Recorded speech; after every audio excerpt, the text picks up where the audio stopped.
Member बनाने वाली कंपनियां, जिनको मल्टी लेवल मार्केटिंग कंपनी बोलते हैं, एमएलएम कंपनी भी बोलते हैं, वो 18, 20, 22, 25 साल के युवाओं को कैसे अपने जाल में फंसा करके वो लूटती है उनको।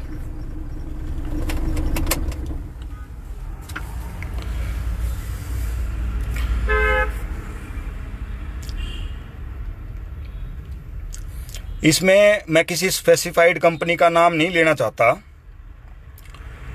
बहुत सारी कंपनियां हैं। बहुत साल पहले ये कंपनियां बड़े मेट्रो सिटीज़ में काम करती थी, मगर पिछले कई सालों से ये लोग मेट्रो सिटीज़ से बाहर निकल करके छोटे शहरों में और अब पिछले कई सालों से गांव में घुसी हुई हैं।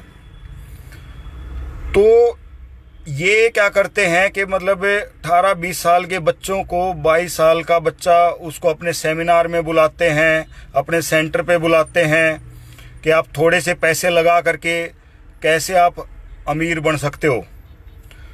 कोई तो उसमें आपको कार्ड देगा, कोई आपको कुछ सामान देगा, कोई आपको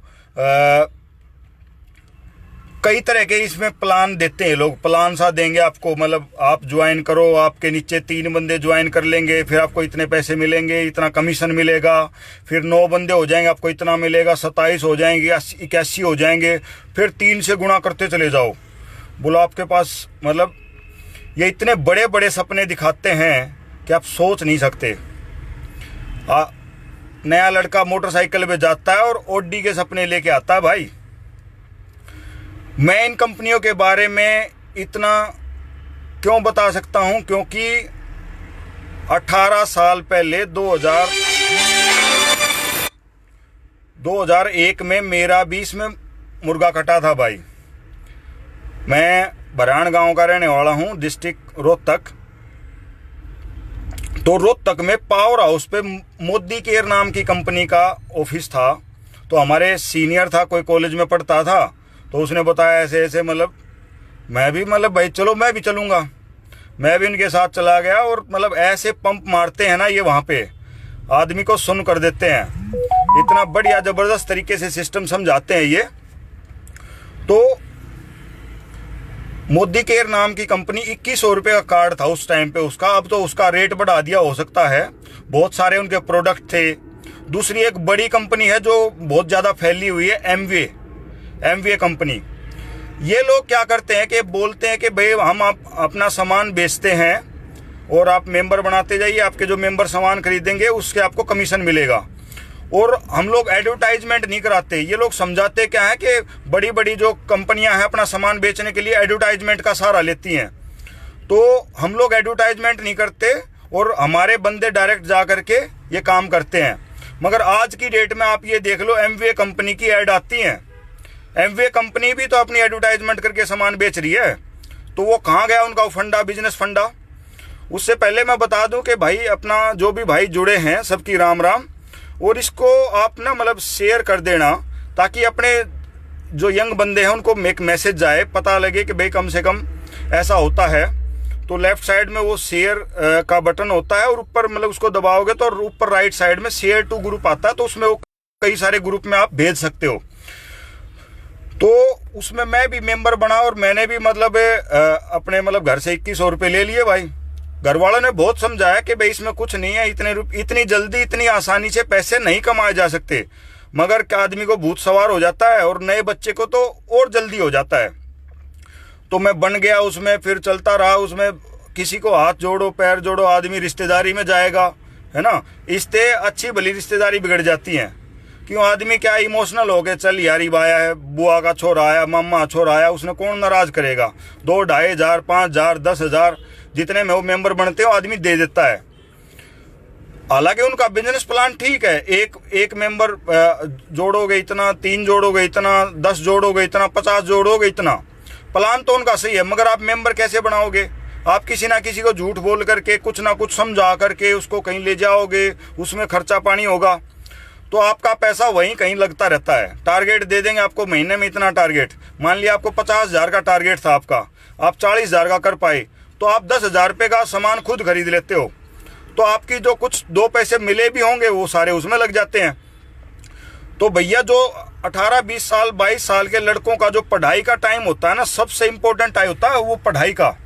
वो टाइम आप इस टाइप की एक्टिविटी में ना खराब करें, वो सबसे गोल्डन पीरियड होता है।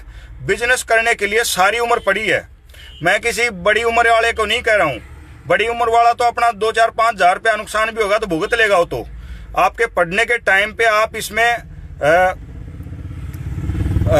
समय खराब ना करें। ये जगत दैया भाई बोल रहा है सीट बेल्ट, भाई मैंने गाड़ी साइड में रोक रखी है, ठीक है ना, उसकी टेंशन मत ले भाई, गाड़ी साइड में लगा करके मैं आपसे बात कर रहा हूं। और उसके अलावा हमारे गांव में भी, मतलब भाई बरान गांव है हमारा, तो उसमें उस टाइम पे एक जापान लाइफ की कंपनी थी, शायद अभी भी एक्टिव होगी वो। ये कंपनियां क्या करती हैं, अपनी जगह बदलती रहती हैं। तो उस टाइम पे जापान लाइफ में हमारे गांव में भी कोई बंदा मेंबर बन गया, ऐसे ही उसको कहीं कोई सेमिनार में ले गया। ऐसी जबरदस्त जगह पे ये लोग सेमिनार रखते हैं ना, आदमी वैसे ही सुन हो जाता है। और ऐसे भारी भारी पंप मारते हैं कि साला आदमी वेंटिलेटर से खड़ा हो जाए। तो 85,000 रुपये का जापान लाइफ का गद्दा देते थे वो। आज से 18 साल पहले की बात है। 85,000 रुपये में रोहतक में 100 गज का प्लाट आ जाता। और अगर वो 100 गज के प्लाट की आज की डेट में कीमत लगाते तो 19-20 लाख रुपया होता। तो आप उस कंपनी में, उनका क्या था, 85,000 में क्या मेंबर बनने थे, उन्होंने आस पड़ोस के 2-4 रिश्तेदार और बनवा दिए, सारे के सारे फंस के बैठ गए। वो पैसा कंपनी अपनी तरफ से तो कुछ देती नहीं है, आपके पैसे को ही बांटती रहती है। तो वो क्या का बिजनेस होया भाई। तो इस चीज़ को भाई, कई भाइयों के मेरे पास मैसेज आए कि जी ऐसा करते हैं वो करते हैं। सबका फंडा वही है भाई, ऐसी कंपनियों के भरम जाल में ना फंसें, मेरी तो यही राय है। बाकी आप अपना आसपास अपने बंदों से राय ले सकते हैं। इनके सेमिनार में जाओगे, सेमिनार में बड़े बड़े लोग मतलब ये बुलाते हैं और वैसे मारते हैं सट्टे कि जी ये देखो हमारा डायमंड किंग है, ये वो फलाना लेवल पे पहुंच गया है, इसके पास पहले स्कूटर होती थी, आज ये मतलब बड्डी गाड़ी लेके घूम रहा है। तो इनके भरम जाल में ना फंसें। बिजनेस के वही तरीके हैं, जो बिजनेस आराम से पैसा देता है वही बिजनेस होता है। रातों रात अमीर नहीं बना जाता है।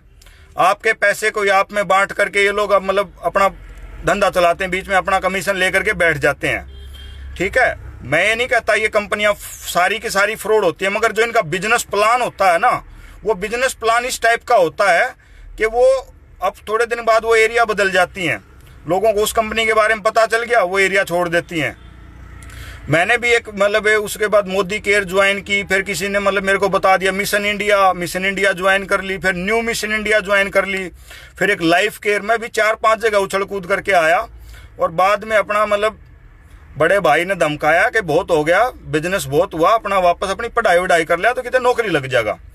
तो जो उस एज के बच्चे हैं भाई, अपनी पढ़ाई पे ध्यान दें, मेरा तो यही कहना है। बाकी मैं बहुत बड़ा तोप तो मैं भी के में नहीं लगा हुआ हूँ, कदे कोई नहीं को है कि भाई आप के बन रहे साहब, मैं ऐसा कुछ नहीं हूँ। बस मैं तो एक अपने छोटे भाइयों से, बहुत छोटे भाई जुड़ गए हैं पेज पे ना, 8-9 हज़ार भाई जुड़े हैं, आईडी पे भी हैं। तो बस ये है कि वो पढ़ाई का टाइम होता है, आप उस टाइम को कंपनियों के चक्करों में वेस्ट ना करें, अपनी पढ़ाई पे ध्यान दें। सबसे अच्छी बात तो ये है, ठीक है भाई। अपना तो आज का सिर्फ यही कहना था। उससे पहले मैंने अपना 1-2 लाइव किए थे कि कैसे फौजी की नकली आईडी लगा करके और OLX कंपनियां कैसे लूटती हैं, तो आप उसको भी लाइव को सुन सकते हैं। बात को अगर आपको ठीक लगता है तो शेयर करें, नहीं तो कोई बात नहीं है, उसमें कोई जबरदस्ती वाली बात नहीं है, ठीक है भाई। और इसमें किसी भाई को और कोई मुद्दा ध्यान आता है, किसी के साथ क्या बनी, अगले लाइव में हम उसके बारे में बोल सकते हैं। बात में से बात निकल करके आती है। तो चलो ये होगी भाई समझदारी वाली सी बात। अभी थोड़ी एक मजाक की बात करते हैं, सीरियस बात बहुत हुई। एक बार भाई एक जाट ने मतलब बनिए तो उधार ले ली, और वह बनिए ने अपना ब्याज ला कर वह उधार बढ़ती चली गई। तो भाई वो बनिया अपना भाई जब भी जाट दिखा उसने टोक दे, भाई पैसे कद देगा, और ब्याज लागते लागते हो गया घना कर्जा, है ना। तो भाई जाट भी दुखी हो गया। उसने अपनी घरवाली तो बताया, बोला न्यू बात से क्या कराया जाए इसका बनिएगा। बोला उसकी घरवाली ने भाई दिमाग सा लाया, बोला न्यू कर वो फलाने के छोरे हैं ना, दोनों पहलवानों ने बुला ले। उसने बुला लिए भाई, उसने अपना साड़ सूड़ लीफ करके ना, मतलब ओबरा जो होता है ना अंदर वाला कमरा, वो तैयार कर दिया। और बोला दो ढोल वाला ने बुला ले। तो ठीक है भाई, ढोल वाले बुला लिए और भाई बढ़िया थी बताया कि भाई तड़के लाला जी अपना 9 बजे आ जाइए, तेरा सारा कर्जा तार देंगे। बोला पक्की बात है? बोला हाँ पक्की बात है भाई। तो भाई बढ़िया अगले दिन भाई पहुंच गया जाट का घर। तो बोला हाँ जी। बोला आ जाओ जी जजमान। भीतर वाला कमरे में वो ओबरम बुला लिया भाई। वो ओबरम बुला करके उन्होंने ढोल वाला थी इशारा कर दिया कि भाई बजाओ। और ढोल वाले बाहर ढोल बजा और भीतर भाई पहलवाना ने उसकी बाणिया की गुरबन भर दी मार मार के ने। तो बाणिया तो उड़े अपनी भाई छोड़ गया और भाई सारा कर्जा माफ। तो बाणिया अपने चला गया भाई। थोड़े दिन पाछे बाणिया अपने भाई अपने छोरे के लिए जाओ था। तो चूका बाणिया छोरा बोला मतलब कितने ढोल बाजता दिख गया उसने। बोला पापा पापा ढोल बाजा है, किसी के लग गए शादी होने लाग रही है। बोला बेटा कोई जरूरी ना है कि शादी होने लाग रही हो सके कोई जाट अपना कर्जा तारन लाग रहा हो। तो भाई ये मल्टी लेवल मार्केटिंग के ढोल में मत फंसियो, है ना। ये इनका ढोल ऐसा बजाते हैं, बड़े बड़े बाजे बजाते हैं, लाइटिंग शो होता है कि ये बाहर के डांसर ने बुलाओगे, बड़ा सा स्टेडियम में प्रोग्राम करेंगे। तो उस चक्कर में नहीं फंसना है। हो सके किसी का कर्जा पाटन लाग रहा हो। ठीक है भाई। राम राम, जय हिंद, जय भारत, जय CRPF।